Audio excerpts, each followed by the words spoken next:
ബ്രേക്ക്ഫാസ്റ്റിനോ ഡിന്നറിനോ ഒക്കെ കഴിക്കാൻ പറ്റിയ ഒരു ഈസി പനീർ റെസിപ്പിയാണ് ഇന്നത്തെ നമ്മുടെ വീഡിയോ.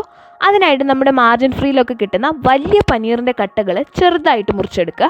എന്നിട്ട് അതിലേക്ക് നമുക്ക് ഫ്രൈ ചെയ്തെടുക്കാൻ വേണ്ടിയായിട്ടുള്ള പൊടികൾ ചേർക്കുക.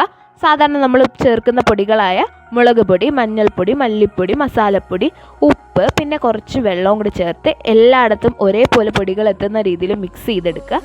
അതിനുശേഷം ഇത് നമുക്ക് മാറ്റി വയ്ക്കാം.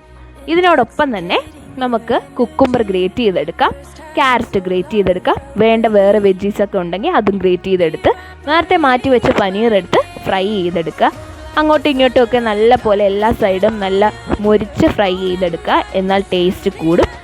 എന്നിട്ട് നമുക്ക് ഈ മാറ്റി വെച്ച കുക്കുംബറും ക്യാരറ്റും കൂടി എടുത്ത് അതിലേക്ക് കുറച്ച് കേർഡ് ആഡ് ചെയ്ത്, വേണമെങ്കിൽ നിങ്ങൾക്ക് ഉപ്പും ആഡ് ചെയ്യാം, ഞാൻ ഉപ്പിട്ടിട്ടില്ല. അതിൻ്റെ കൂടെ ഈ കപ്പലണ്ടി നമുക്ക് ചെറുതായിട്ട് ബട്ടറിൽ സോർട്ട് ചെയ്തിടാം. എന്നിട്ട് ഇത് രണ്ടും കൂടി വെച്ച് അടിപൊളിയായിട്ട് കഴിക്കുക. സൂപ്പർ ടേസ്റ്റാണ്.